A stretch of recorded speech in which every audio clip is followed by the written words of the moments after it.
Hello po sa ating mga kababayan dyan.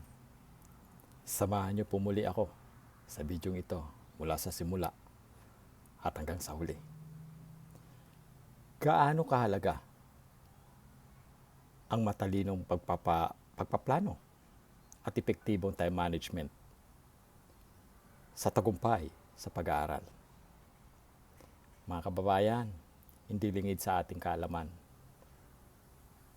na ang mga matured student ay abalang tao at maraming pinag-uugulan ng oras nito, tulad halimbawa sa pamilya, sa trabaho, negosyo, gampanin sa komunidad at iba pa. E gaano ba talaga kahalaga ang matalinong pagpaplano at epektibong time management sa tagumpay sa pag-aaral? Napakahalaga po ang mayroon kang matalinong pagpaplano at epektibong time management para sa pagtatagumpay ng iyong pag-aaral. Ito po, quote by quote. Diligent planning leads to abundance rather than poverty. Plans fail for lack of counsel, but with many advisors, they succeed. Look carefully then how you walk, not as unwise, but as wise, making the most of time.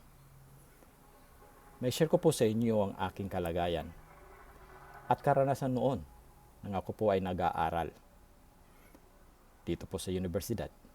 Noon ako po ay linesman. Ang oras ko po sa trabaho ay mayroong on-call na tinatawag.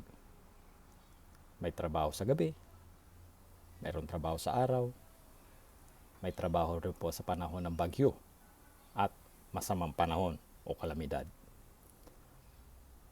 Para lang magkaroon ng ilaw ang aming komunidad. Shout out po sa mga kasama kong linesman at tayo po ay tinatawag na unsung heroes.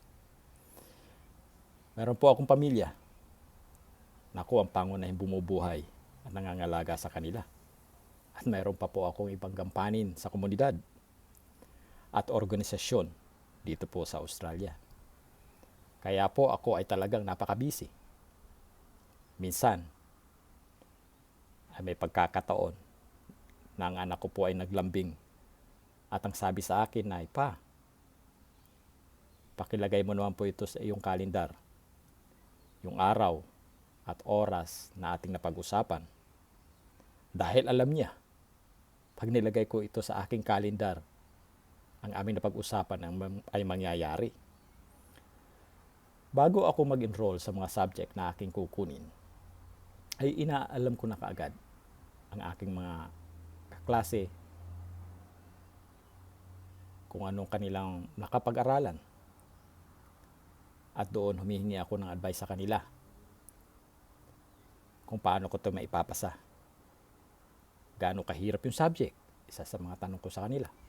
At humihingi ako ng mga lecture notes at mga babasahin para maging advance kung maunawaan at makita ang kabuuan ng subject na iyon. Maaga din po ako nakikipag-ugnayan sa mga lecturers at mga professors na humihingi din po ako ng advice bago mag-enroll, bago kukunin ang subject na aking nais kunin. Dito ko nalalaman kung ilang oras ang kailangan kong gugulin para maipasa ko ang subject na iyon. At karagdagan pa, halos 1 taon kong pinaghahandaan ang mga subject bago ko i-enroll. Talagang niladagan ko ng malalim na pag-aaral para masigurado ko na maipapasa ko yung mga subject na yon. At hindi lang po yun, para gusto ko makita kung gaano ka-importante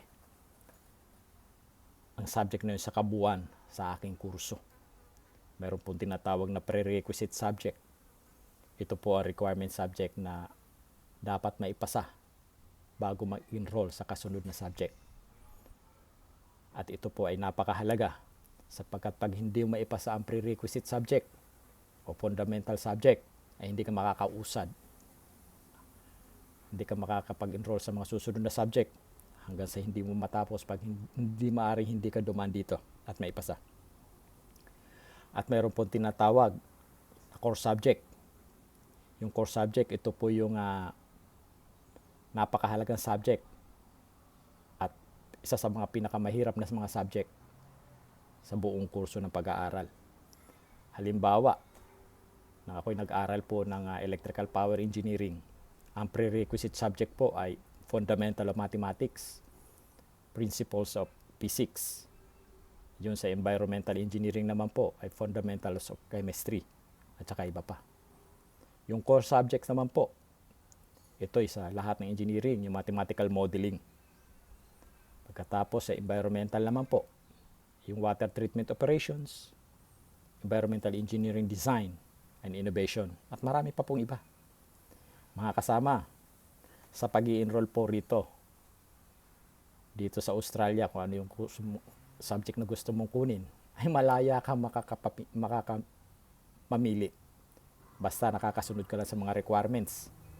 Tulad na dapat ay pasado muna ang yung prerequisite subject bago ka kumuha ng kasunod nito. Kaya naman ay hindi ko pinagsasabay mga kasama. Ang mga mahihirap, hindi ko siya pinagsasama-sama. Pinaghihiwalay ko po at sinasamahan ko po na mga madadaling subject para masigurado ko na may papasa ko at mababalansi ko yung oras ko. Dahil hindi lingid sa inyong kaalaman, kapag mahirap yung subject, mas mahabang oras ang kukonsumuhin na ilala mo sa pag-aaral. Yan po. Yan po ang mga kababayan sa mga susunod na video ay doon ko po tatalakayin pa ang iba't ibang mga pamamaraan para magtagumpay sa pag-aaral. Maraming salamat po sa inyong pagsuporta. Paki-subscribe po ang YouTube video channel kong ito. Paki-like, comment at share po sa ating mga kababayan. Naway nakapagbigay ako sa inyo ng inspirasyon. Maraming salamat po.